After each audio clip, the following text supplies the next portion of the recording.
Este fanfic y animes mencionados no me pertenecen derechos a sus respectivos autores. Capítulo 5, 13 de septiembre de 1998, 18 Bosque de Arklay, Raccoon City, Condado de Arklay, Estados Unidos de América. Louise dejó escapar otro bostezo mientras ella y Saito iban en autobús hacia la biblioteca. Apenas habían dormido esa noche, después de haber pasado el tiempo viendo la trilogía completa de Star Wars sin parar. A pesar del cansancio que sintió al final del Retorno del Jedi, estaba tan absorta que logró mantenerse despierta todo el tiempo. Es cierto que se desplomó en el sofá y se quedó dormida en cuanto terminó la tercera película, pero aún así sentía que había valido la pena. Jamás se habría imaginado una historia tan grandiosa y fantástica que, a pesar de ser tan diferente del público objetivo, pudiera comprender.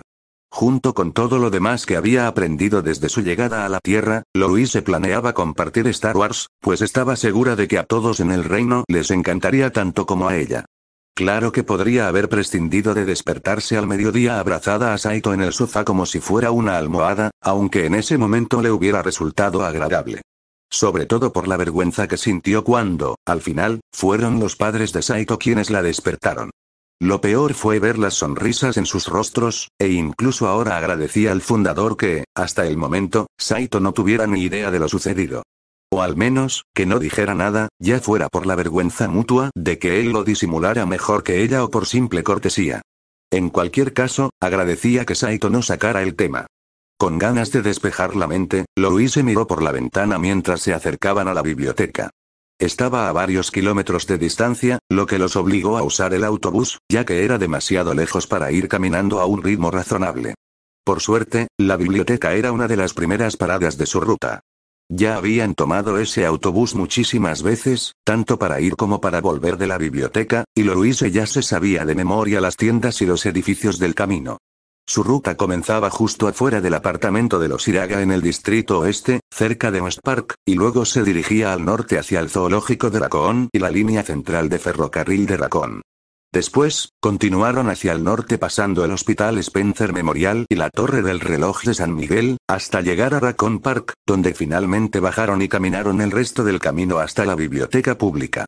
De regreso, pasarían por algunos lugares emblemáticos, como la central nuclear que suministraba energía a Raccoon City, el colegio comunitario local, la comisaría de policía, el estadio de San Miguel, y finalmente regresarían a West Park. Cuando por fin el autobús se detuvo en la entrada de Raccoon Park, se levantaron de sus asientos y bajaron junto con otras personas. Algunos, como Saito y Louise, le dieron las gracias al conductor, pero la mayoría estaba demasiado ocupada y siguió con su día. La biblioteca estaba a solo una cuadra de la parada, así que, sin dudarlo, se dirigieron hacia su destino y comenzaron a caminar. ¿Te imaginas tener que caminar desde mi casa hasta aquí?, preguntó Saito retóricamente, sosteniendo la hielera con las presas frescas del día. Tardaría horas, por lo menos. Louise resopló y negó con la cabeza, luego bromeó. Sinceramente, eso no me preocupa tanto como podrías pensar. ¿Ah, sí?, preguntó Saito mientras levantaba una ceja con curiosidad y miraba a Louise, que le devolvió la mirada. Sí, declaró Louise. ¿Sabes cuánto tardé en ir desde la academia hasta Tristainia? Son solo 30 millas, lo que para ti y el coche de tu familia no es nada, pero yo tendría que caminar durante 2 días o ir a caballo durante 3 horas. Eso es normal para mí. Saito la miró un instante, luego se encogió de hombros y admitió. ¿Sabes qué? Vale. Caramba. Recién ahora me doy cuenta de lo lentas que van las cosas para ustedes. O lo rápido que va todo para vosotros, replicó Louise. Te juro que a veces parece que vuestra sociedad no sabe cuándo parar. Apenas puedo seguirles el ritmo, y siento que cada día va más y más rápido. Sí, a veces pasa, confirmó Saito. Personalmente, creo que te has adaptado muy bien, teniendo en cuenta todo. Gracias, respondió Louise justo cuando empezaban a subir las escaleras hacia la puerta principal de la biblioteca. Aunque, tu calendario todavía me resulta confuso. ¿Qué tiene de difícil que todos los meses tengan el mismo número de días? Nuestro año tiene 384 días, divididos en 12 meses de 32 días, y estos a su vez divididos en 4 semanas de 8 días. Es sencillo, pero ustedes tienen meses de 30 días, otros de 31, y ni hablar de febrero. Decídanse de una vez. ¿Qué es eso de un día bisiesto? Saito no pudo más que reír y negar con la cabeza ante el discurso de Louise. Ya lo había repetido varias veces, y le resultaba divertido. Si bien estoy de acuerdo en que sería muchísimo más fácil que los meses fueran iguales, admitió Saito, desafortunadamente nuestros planetas no coinciden en ese sentido. Es decir, en Tristein era a finales de primavera o principios de verano, mientras que nosotros estamos a finales de verano o principios de otoño. No podemos esperar que nuestros mundos coincidan al 100%. Francamente, diría que ya tenemos bastante suerte de que ambos tengamos 12 meses y días de 24 horas. ¿Es cierto? Gruñó Louise, luego resopló y se cruzó de brazos. Saito soltó una risita y volvió a mirar hacia donde iba. Una vez dentro del edificio, Saito y Louise hicieron una breve parada para usar los baños más cercanos. Después, Louise devolvió los libros que había sacado de la mochila de Saito y ambos salieron por la puerta trasera hacia el bosque de Arclay. Caminaron por el sendero de tierra hasta el invernadero, que se encontraba al otro lado del río circular, lo que los obligó a cruzar un puente de madera. Allí, cerca del punto medio, se desviaron y se dirigieron hacia el norte. Continuaron caminando hasta llegar a un lugar cerca de la orilla del río donde nadie los observaba. De acuerdo, tú llévate las gallinas y yo prepararé todo, dijo Saito mientras dejaba la nevera portátil en el suelo y se quitaba la mochila.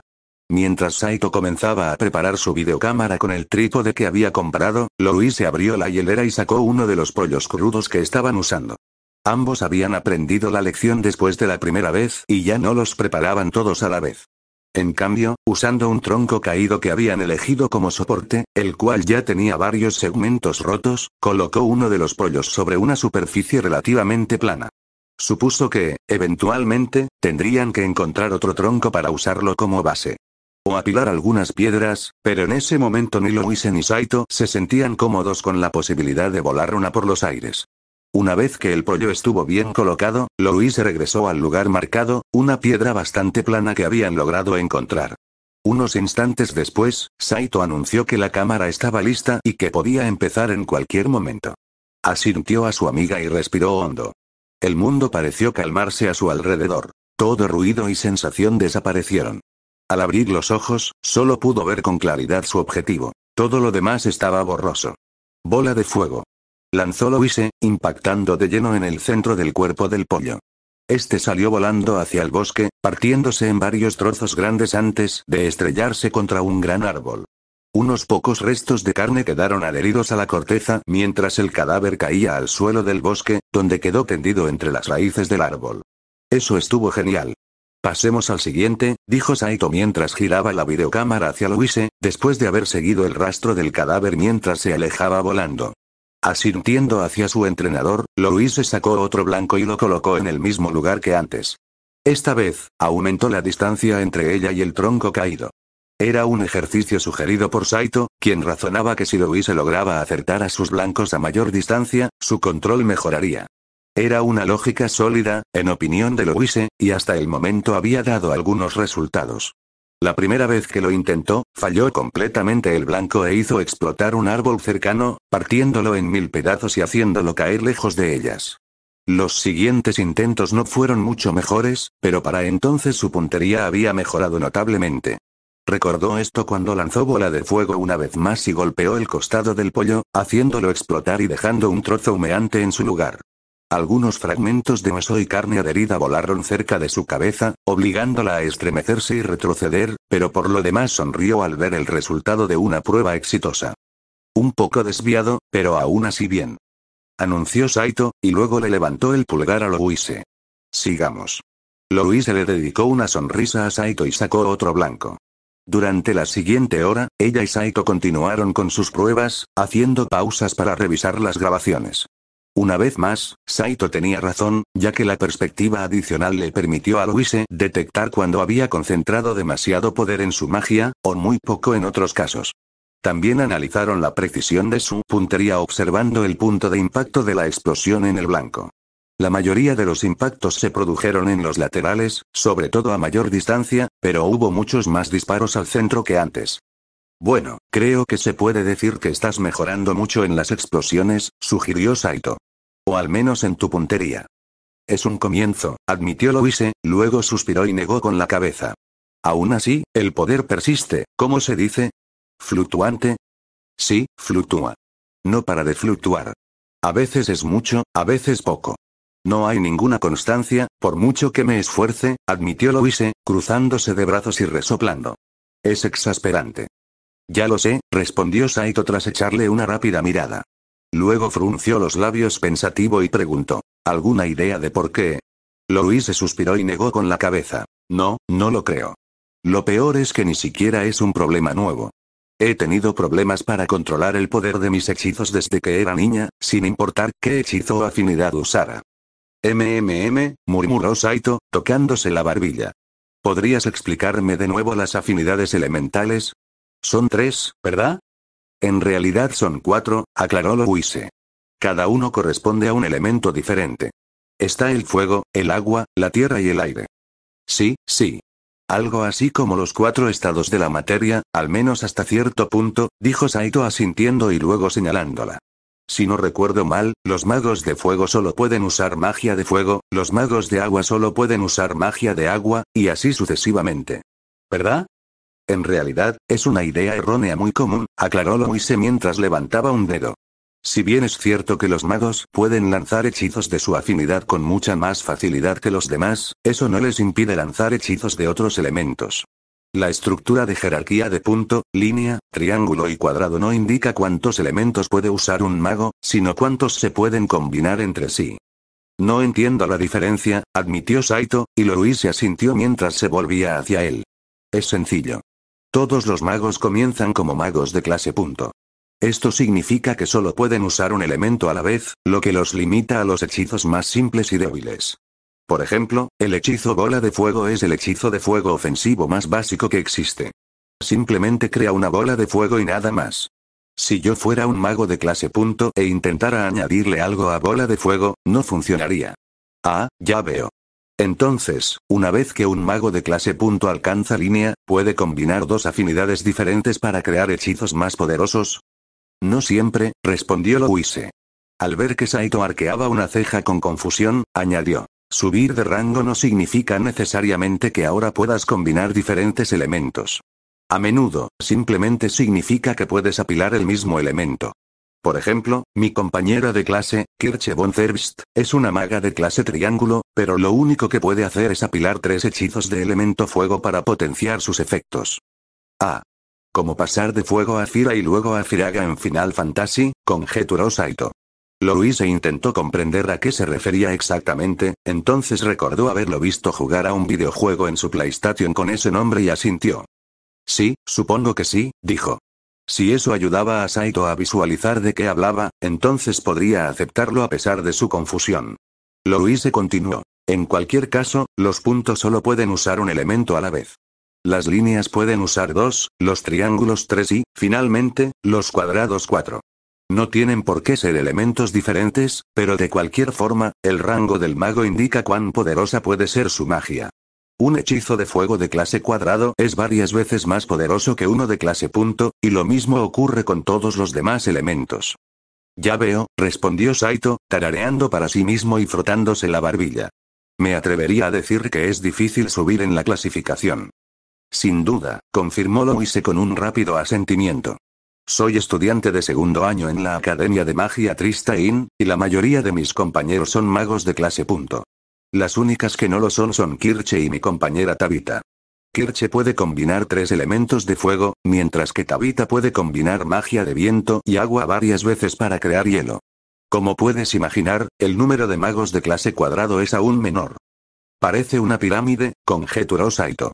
Los magos de clase punto forman la base principal, con los de clase cuadrado en la cima y en menor cantidad. Louise reflexionó sobre la imagen, luego asintió tras encontrar la metáfora apropiada y declaró, exactamente. Saito asintió y luego preguntó, ¿tal vez simplemente no estás usando la afinidad correcta? Las he probado todas, Saito, le recordó Louise, entrecerrando los ojos. Da igual que use magia de viento, fuego, agua o tierra. Todas acaban en explosión. La única magia que puedo lanzar correctamente son los trucos, y son tan sencillos que ni siquiera necesitan afinidad. Saito la miró de reojo, luego frunció el ceño pensativo. Intentaba recordar algo que ella había mencionado distraídamente en algún momento, y entonces empezó a mover el dedo para concentrarse. Espera, ¿no había otro elemento? ¿El que usó ese tal Brimir? Preguntó Saito chasqueando los dedos un par de veces. El vacío, ¿verdad? ¿Lo has probado? Louise miró a Saito con expresión aturdida, deseando gritarle por atreverse a insinuar semejante idea herética. La sola idea de poseer magia del vacío era incomprensible y totalmente contraria a todo en lo que creía. Sin embargo, se obligó a no arremeter, recordando que Saito no pertenecía a su cultura. Él no entendía por qué sugerir tales cosas era un tabú tan grande, y solo intentaba ayudarla. No, porque no puedo, respondió Louise, respirando hondo y profundamente. Sí, existe un quinto elemento. La magia del vacío, el mismo tipo de magia que Brimir usaba hace 6000 años. Pero después de su muerte, la magia del vacío jamás reapareció. El único mago del vacío en la historia fue el fundador, y hasta donde yo sé, yo no soy él. Pero si ya has probado todo lo demás, comenzó Saito, pero Louise lo interrumpió con enojo. No soy una maga del vacío. Gruñó. Saito retrocedió sorprendido, y el rostro de Louise se suavizó al darse cuenta de lo que había hecho. Dejando escapar un suspiro de arrepentimiento, admitió. Lo siento, es solo que... No, está bien, dijo Saito con suavidad, interrumpiéndola y levantando una mano en señal de paz. Supongo que la magia del vacío es algo muy importante. No tienes ni idea, Saito, admitió Louise, dejando escapar otro suspiro. Luego lo miró y explicó. El fundador Brimir es un mesías para mi pueblo. Nos lo dio, todo. Cómo practicamos la magia, los reinos, incluso nuestra magocracia. Sin el fundador, seríamos solo un puñado de salvajes a merced de espíritus salvajes y elfos. Decir que eres un mago del vacío es equipararte al fundador, lo cual es una herejía imperdonable. Además, como ya dije, es el único mago del vacío en la historia. En 6000 años, jamás ha regresado, así que la probabilidad de que yo, precisamente yo, pueda usarlo en lugar de, digamos, la princesa Henrietta, descendiente directa del fundador, es ridícula. Es imposible, en realidad. Creo que entiendo a qué te refieres, respondió Saito, mirando a Louise fijamente a los ojos. Mira, no voy a decir nada. Sabes más de magia que yo, y si dices que no eres una maga del vacío, te creo. Pero recuerda que ya no estás en Alquegenia. Estás en Raccoon City, en la Tierra, un mundo completamente distinto al que llamabas hogar. Cuando todos los demás llevaron a sus familiares, tú te llevaste a ti misma al tuyo, fuera lo que fuese. Ya has hecho algo que nadie ha hecho jamás. ¿Quién dice que no puedes volver a hacerlo? Además, si has intentado todas las opciones posibles, solo quedan las imposibles. Eso, no tiene ningún sentido. Bien, lo que quiero decir es esto, dijo Saito mientras se inclinaba hacia adelante y extendía las manos.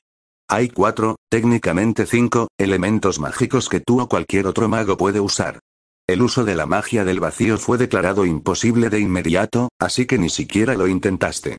En cambio, te centraste en los otros 4, lo cual no funcionó muy bien. Eso significa que la única afinidad que te queda por probar es la que descartaste, la magia del vacío. Solo tienes que probar un hechizo del vacío para ver si funciona. ¿Qué tiene de malo? Louise supuso que Saito tenía algo de razón, pero aún así le resultaba sumamente difícil de creer.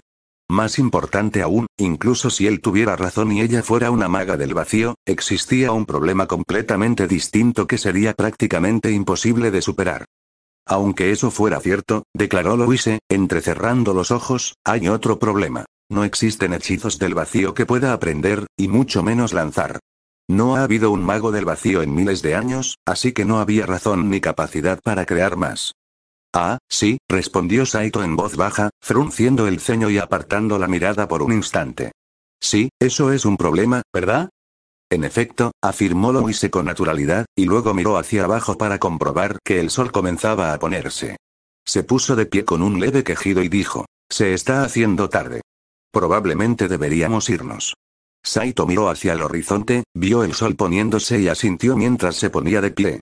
Estiró los brazos y comenzó a plegar el trípode, guardándolo junto con la videocámara en su mochila. Dejaron los restos de carne esparcidos por el lugar, confiando en que la fauna local se encargaría de ellos. Una vez que terminaron de recoger sus cosas, ambos adolescentes regresaron por donde habían venido. Como ya habían recorrido ese camino decenas de veces, lo conocían bien. A estas alturas, ninguno temía perderse en el bosque. En cambio, mientras el sol se ponía, les preocupaba mucho más resbalar. El terreno era irregular en algunas zonas, así que tenían que tener cuidado al caminar. Al principio, todo iba bien. Saito y Louise caminaban juntos con confianza y a paso ligero. Luego, cuando el terreno se volvió ligeramente inclinado y se llenó de piedras sueltas, tuvieron que aminorar el paso.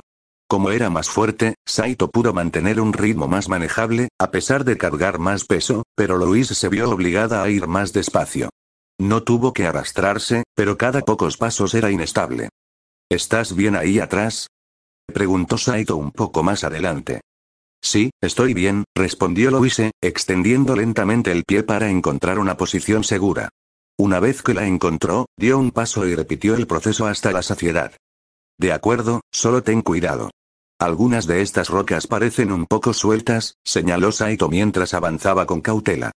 Estaré bien, Saito, dijo Louise dando otro paso adelante. No hay necesidad de, sus palabras se interrumpieron cuando la piedra que pisaba resbaló de la tierra, arrastrándola consigo. Con un breve grito, Louise perdió el equilibrio y cayó rodando colina abajo. El mundo giró y se convirtió en una mancha verde oscura mientras su cuerpo rebotaba sobre la hierba, cada impacto provocándole punzadas de dolor. Solo al estrellarse contra el pie de la colina se detuvo, quedando tendida boca arriba, mirando fijamente hacia la copa de los árboles. ¡Ay!, gimió Louise, sintiendo dolor en todo el cuerpo.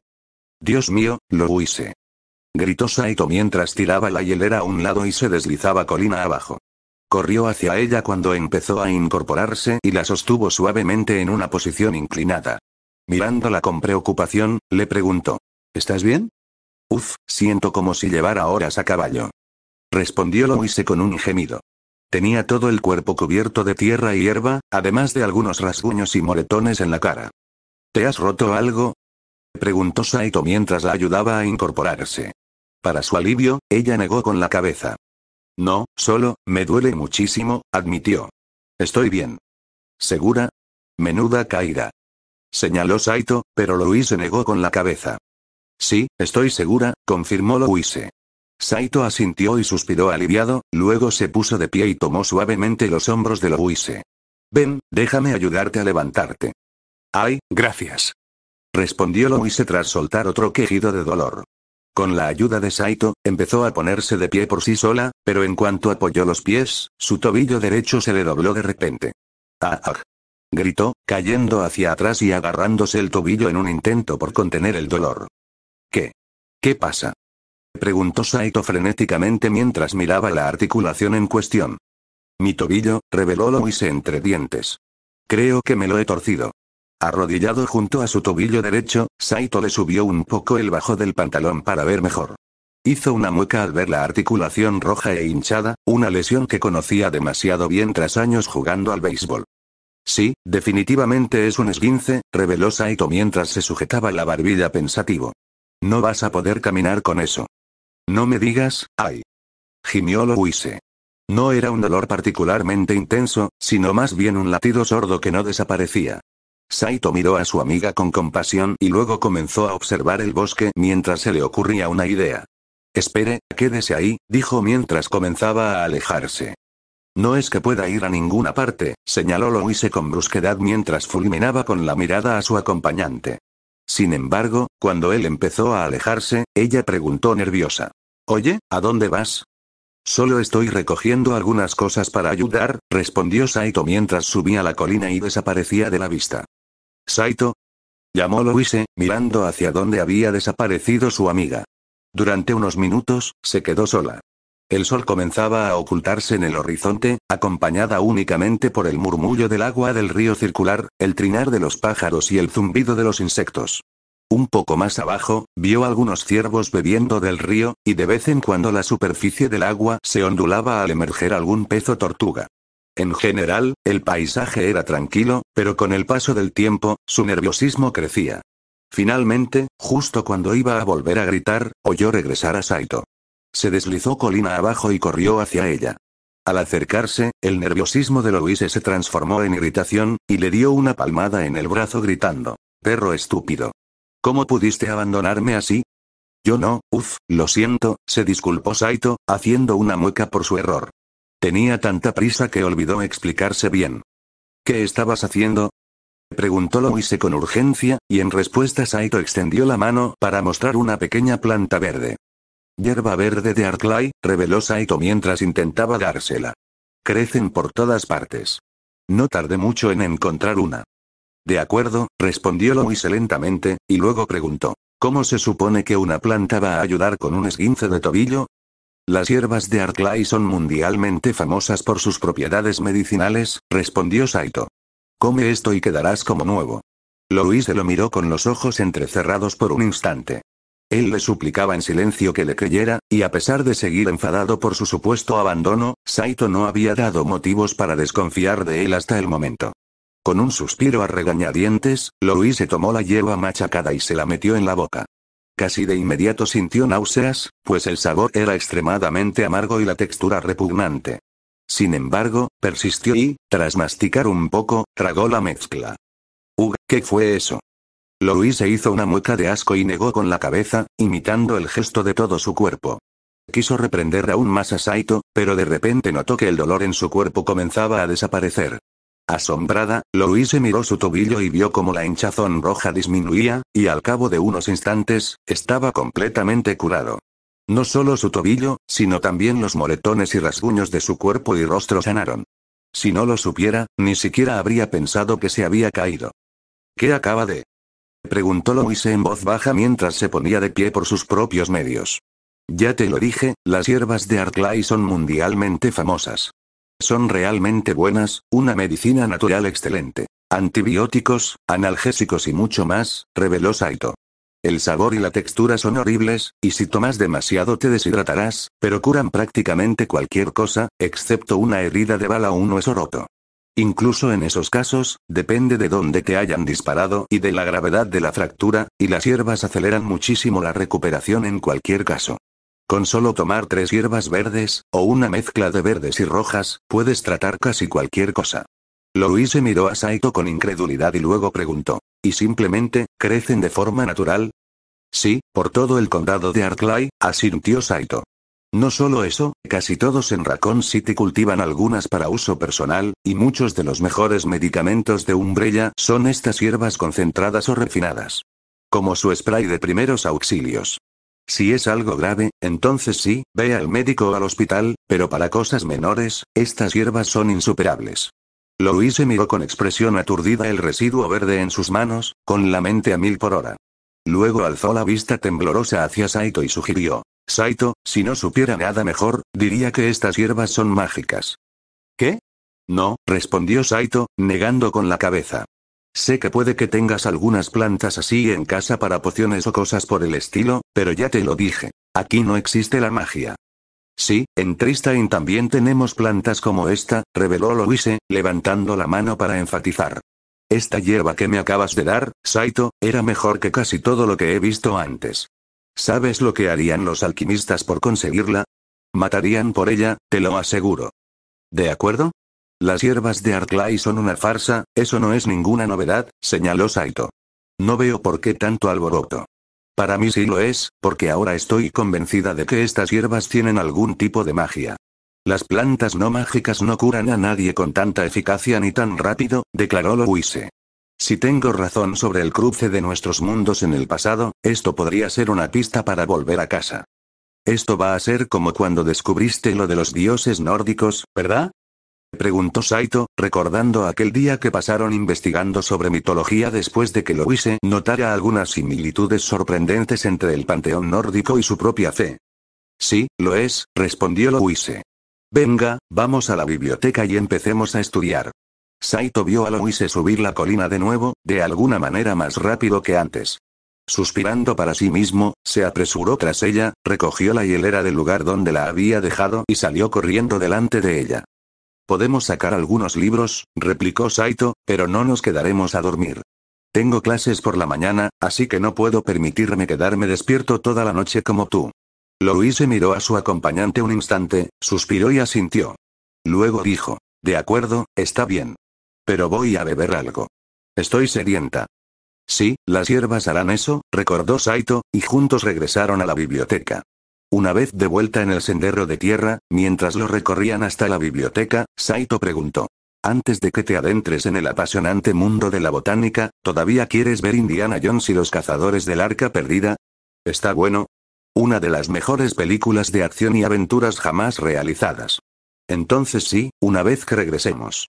Academia de Magia Tristane, Reino de Tristane, Alcagenias y la princesa Henrietta pensaba que el ambiente que rodeaba la academia tras la desaparición de Louise era sofocante. Se había vuelto aún peor cuando todos se enteraron de que el Papa Vittorio Serevare Anaegis de Romalia vendría personalmente. Las implicaciones de tal visita, tan pronto después de la desaparición de Louise, eran evidentes para todos. Ni para los estudiantes ni para el profesorado, y mucho menos para la propia Henrietta. Era casi insoportable, pero debía soportarlo. Como princesa y futura reina de Tristane, Henrietta de Tristane no podía hacer menos. Aún así, era difícil no sentirse abrumada, sobre todo porque hacía apenas unos meses su vida era tranquila. Lo único que se esperaba de ella era que fuera la princesa perfecta, querida por el pueblo y aislada de los mayores problemas que conllevaba el reinado de sus padres. Al menos, ellos lo intentaban.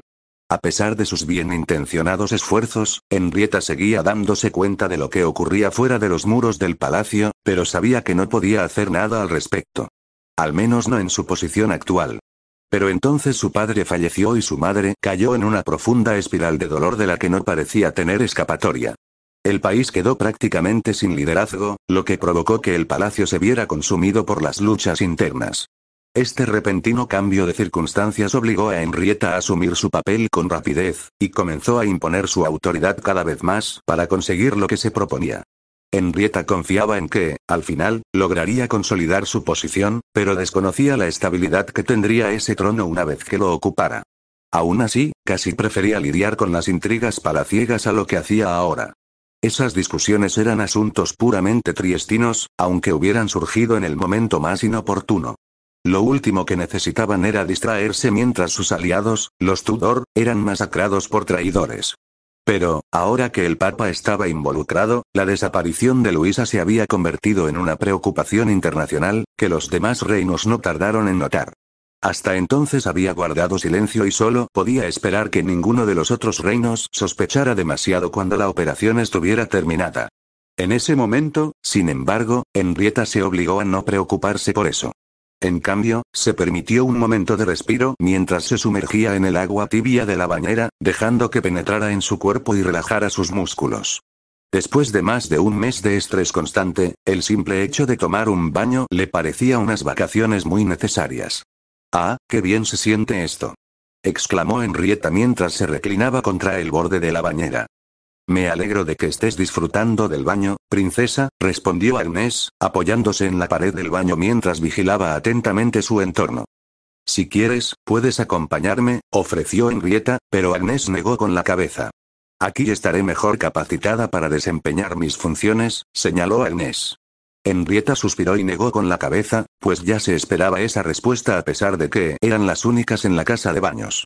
Agnes, una joven de 20 y tantos años, de cabello rubio corto, penetrantes ojos verdes y vestida con una túnica verde oscuro y pantalones negros sobre una cota de malla, se dedicaba por completo a su papel de guardaespaldas de Henrietta.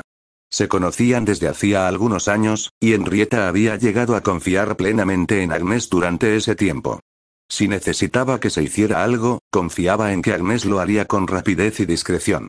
Como cuando le pidió a Agnes que le trajera el libro de oraciones del fundador desde la capital, además de acompañar a Julio Cesare en la búsqueda de la antigua espada que necesitaban para encontrar a Louise. Encontrar el libro de oraciones fue fácil, pero les llevó varios días encontrar la espada. Finalmente, lograron encontrarla en una sórdida armería de mala muerte, y para sorpresa de todos, excepto de Julio, que probablemente lo esperaba, la espada resultó ser consciente, una hoja viviente llamada Derflinger. El artefacto, muy oxidado, tenía 6000 años y afirmaba ser el arma del legendario Gandalf, una afirmación respaldada por el propio Julio tras conseguir la compra de Derflinger. Al parecer, no fue muy difícil, ya que Derflinger resultó ser muy locuaz y llevaba tiempo ahuyentando a los clientes del comerciante. Según le habían contado a Henrietta, este casi les pagó a Agnes y a Julio para que se la llevaran. Tras una conversación entre ella y Derflinger en la que la hoja reveló cuál era, supuestamente, el chiste verde favorito del fundador, comprendió el motivo. Henrietta creía sinceramente que Eleanor lo iba a castigar severamente por eso, al igual que casi todos los demás en la habitación. Personalmente, le pareció una broma muy graciosa, pero se obligó a mostrarse tan ofendida como los demás. En ese momento, el profesor Colbert estaba restaurando a Derflinger, ya que una espada oxidada no le servía a nadie, y mucho menos a Gandalf, quien supuestamente sería el familiar de Louise. Suspiró de nuevo al recordar aquel pensamiento persistente y se hundió aún más en la bañera.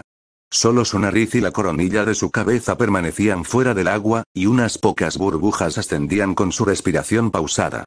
¿Ocurre algo, princesa?, preguntó Agnes con preocupación.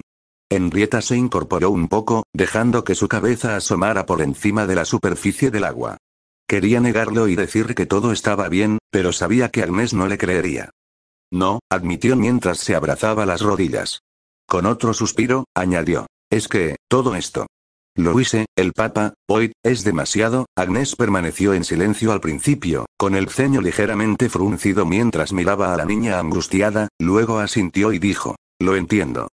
¿De verdad?, preguntó Henrietta, mirando a Agnes. No con enfado, sino con genuina curiosidad. Por mucho que confiara en Agnes, la respetara y la apreciara, al fin y al cabo seguía siendo una plebeya, mientras que Henrietta era princesa.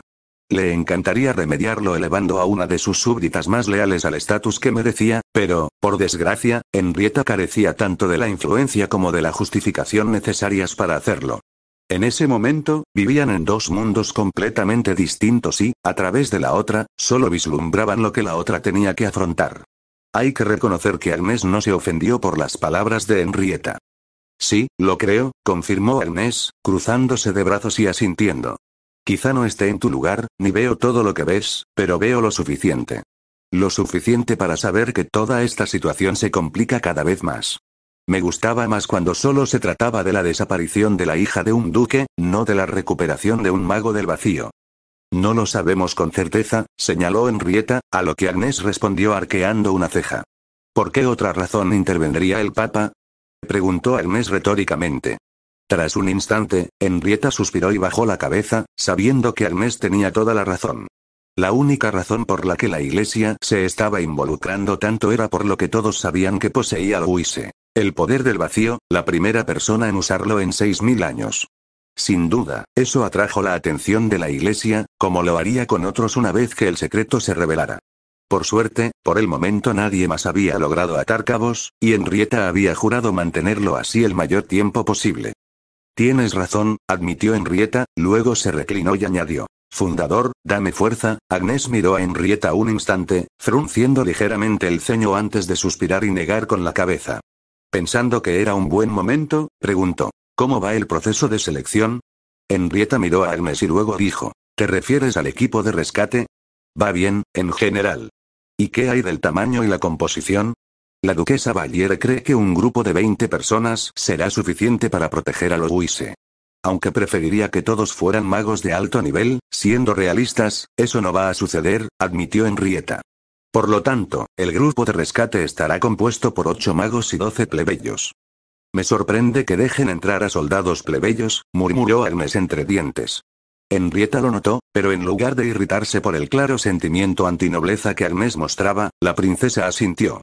Logré convencerlos de la necesidad, aclaró Henrietta. Simplemente no tenemos ni el tiempo ni los recursos para reunir a 20 magos de clase triángulo o cuadrado. Agnes miró a Henrietta por un momento, luego admitió. Una valoración acertada. ¿Alguna idea de quiénes serán estos magos y plebeyos? Por razones obvias, Karin de la Valiere dirigirá la operación, reveló Henrietta. Su esposo, el duque Valiere, también quería venir, pero la duquesa lo convenció de que no lo hiciera.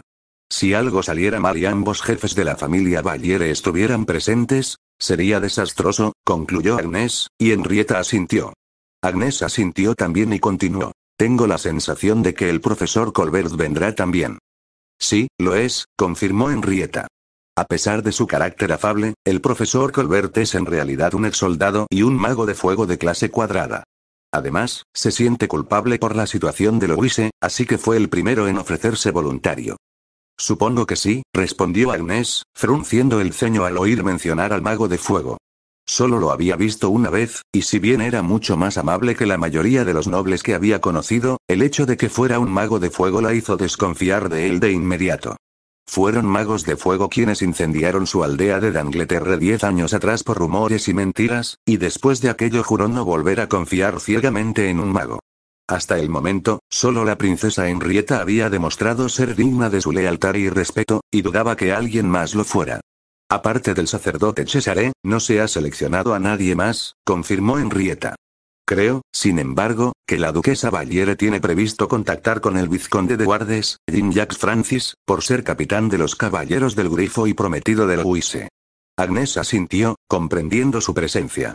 Sin embargo, frunció el ceño al empezar a percibir detalles sutiles sobre el proceso de toma de decisiones.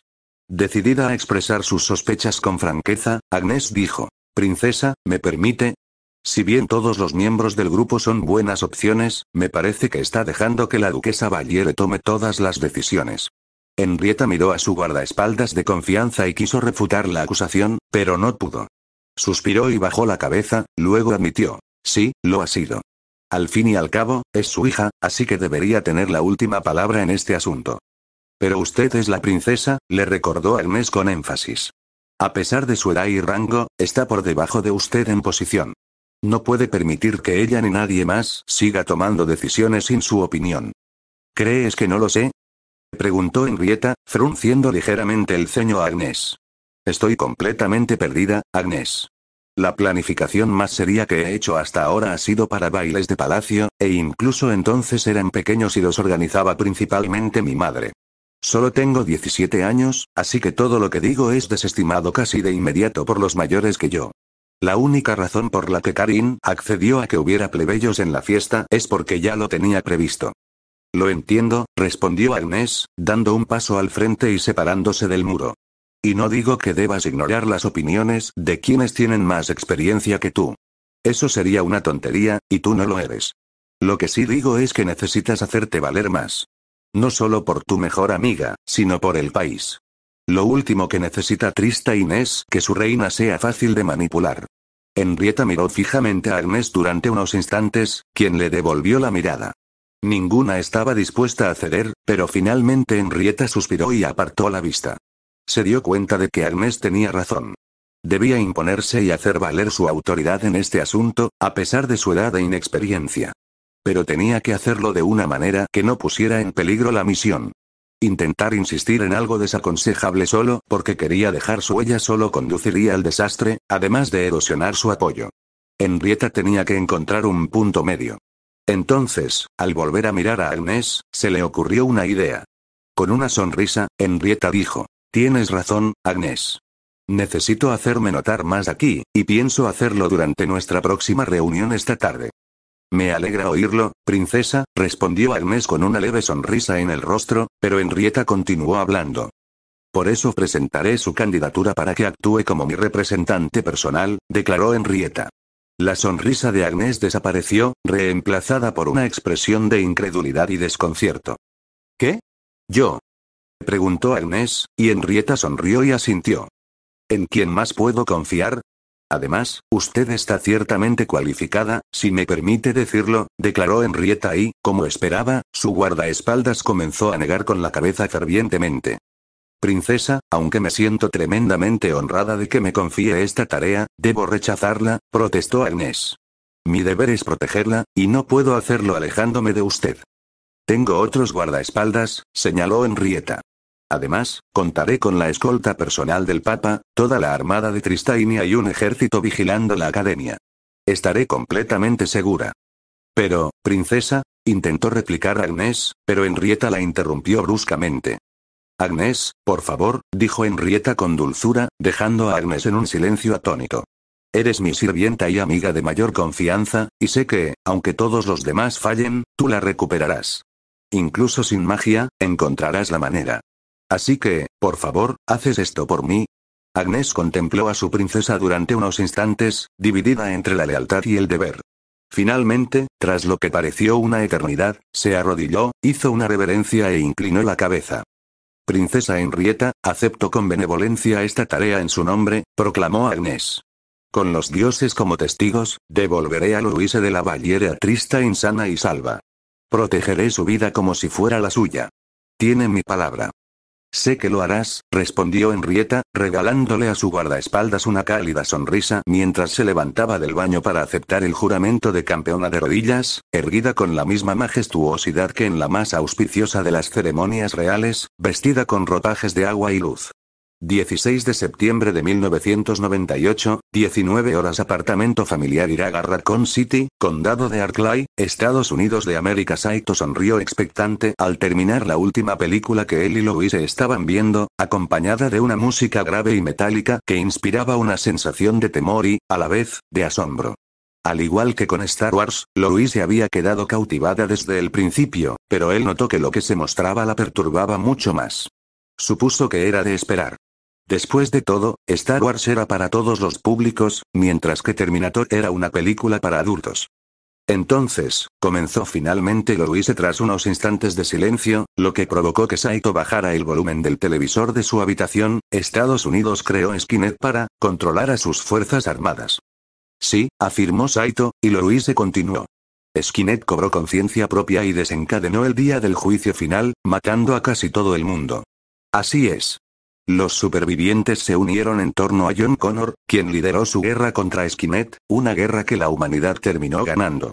Para salvarse, Skynet envió a un Terminator al pasado, resumió Louise, inclinando la cabeza confundida, ya que todo el concepto de viaje en el tiempo le resultaba muy ajeno, para matar a Sarah Connor, la madre de John Connor. Correcto. Pero, para evitar que esto sucediera, continuó Louise, frunciendo el ceño con una expresión de visible confusión, John Connor envió a un soldado de confianza, Kyle Reese, al pasado para proteger a su madre. Resultó que Kyle era en realidad el padre de John, algo que John sabía antes de enviarlo. Esto significa que si Skynet nunca hubiera enviado al Terminator al pasado para matar a Sarah Connor, John Connor nunca habría existido, ni Kiberdine habría encontrado los restos del Terminator, iniciando así el proceso que condujo a la creación de Skynet. Sí, eso lo resume bastante bien, confirmó Saito con un rápido asentimiento. Louise se quedó mirando la televisión unos instantes, luego lo miró con incredulidad. Entonces, ¿qué fue primero? ¿Skynet o John Connor? ¿Siempre hubo un bucle temporal o existía una línea temporal original? Preguntó Louise, completamente perdida. Nadie lo sabe, admitió Saito encogiéndose de hombros. Los viajes en el tiempo son confusos. Yo digo que simplemente hay que dejarse llevar. Pero quiero saber, declaró Louise con seriedad, levantando un dedo para enfatizar. Necesito entender cómo sucedió esto. Saito sonrió con sorna ante la ferviente súplica de Louise por un instante, luego se encogió de hombros y respondió. Personalmente, creo que existía una línea temporal original donde las cosas transcurrían de forma más o menos natural. Sarah conoció a un chico, tuvo un hijo, lo llamó John, y poco después apareció Skynet. Ocurrió el día del juicio final, y el John Connor original lideró a la humanidad hacia la victoria, obligando a Skynet a usar los viajes en el tiempo para salvarse. Cuando el Kyle Reese original fue enviado al pasado, terminó dejando embarazada a Sarah, y ella lo llamó John porque así le habían dicho que se llamaría su hijo. El nuevo John Connor fue criado para liderar la resistencia humana, reiniciando el proceso y creando un bucle temporal estable. ¿Tiene sentido? Louise lo miró por un momento, luego negó con la cabeza y respondió. En realidad no. Saito se encogió de hombros y declaró. Sí. Como dije, viajar en el tiempo es confuso. Así es, murmuró Louise en voz baja. Los dos adolescentes permanecieron sentados en la cama en silencio durante unos instantes. Louise se pellizcó la barbilla pensativa mientras Saito la miraba expectante. ¿Y bien? Preguntó finalmente tras unos instantes. ¿Qué te pareció? Louise tarareó mientras ordenaba sus pensamientos, luego miró a Saito y admitió. Estuvo bien. Muy emocionante, pero, mucho más intenso que Star Wars. La idea de que algo te persiga sin descanso, sin detenerse sin importar lo que hagas, eso me aterroriza. Sí, ya sé a qué te refieres, dijo Saito asintiendo y luego preguntó. ¿Cuál fue tu parte favorita? A diferencia de Star Wars, Louise tuvo una respuesta en mente de inmediato y contestó. Sarah y Kyle enamorándose. Fue tan romántico. Louise suspiró con satisfacción, sonrojándose levemente mientras se acariciaba las mejillas con delicadeza y sonreía. Saito resopló, suponiendo que para Louise su romance era lo más atractivo de la película. Personalmente, creo que lo mejor fue el propio T-800, admitió Saito, provocando que Louise jadeara sorprendida. ¿Qué? ¿Cómo puedes decir eso? Era el malo. Señaló ella, y la sonrisa de Saito se ensanchó. Sí, pero es genial. Exclamó Saito entusiasmado. La forma en que entra, disparando con precisión, resistiendo todo lo que la policía, Kyle y Sarah le lanzan. Es un ejército de un solo hombre, y es asombroso. Mientras los ojos de Saito brillaban de emoción, Louise miró a su amiga con los ojos entrecerrados. Tras un instante, suspiró y negó con la cabeza. Ciertamente no podía comprender el atractivo de un golem tan inexpresivo, o una máquina, como la llamaba la gente de Saito, que masacraba todo a su paso para asesinar a una mujer inocente. Si hubiera sido Kyle quien se hubiera convertido en un ejército de un solo hombre, lo habría entendido perfectamente. Louise había crecido escuchando historias de tales hazañas, tanto las reales, contadas por su madre, como las imaginarias, como el famoso cuento popular del héroe de Ivaldi, en sus múltiples versiones. Pero ellos eran los héroes de la historia, no los monstruos que debían ser aniquilados. Sin embargo, mientras se recostaba en la cama, sus pensamientos se desviaron hacia otro aspecto de la película que la había dejado perpleja. En particular, las armas que usaban el Terminator y Killer RS. Hacía tiempo que sabía que el armamento de la Tierra superaba con creces al suyo, pero solo ahora comprendía lo que eso realmente significaba. Era algo alucinante y aterrador para ella. Saito, comenzó en voz baja, esas pistolas que usaba el Terminator. ¿Son reales? ¿Funcionan así en la vida real? Saito la miró y, con una sonrisa ajena a su angustia emocional, asintió. Sí, declaró con entusiasmo. Una vez que Kyle y el T-800 viajaron al pasado, todas las armas que usaron eran reales. Claro, hubo un poco de magia cinematográfica, pero en su mayor parte fue preciso. Así que, ¿de verdad tenéis armas que pueden disparar más de una vez? Sí, la mayoría, de hecho, respondió Saito. Los tiempos de las armas de un solo disparo quedaron atrás. Aquí tenemos todo tipo de armas. De cerrojo, de palanca, de corredera, semiautomáticas, automáticas, la lista es interminable.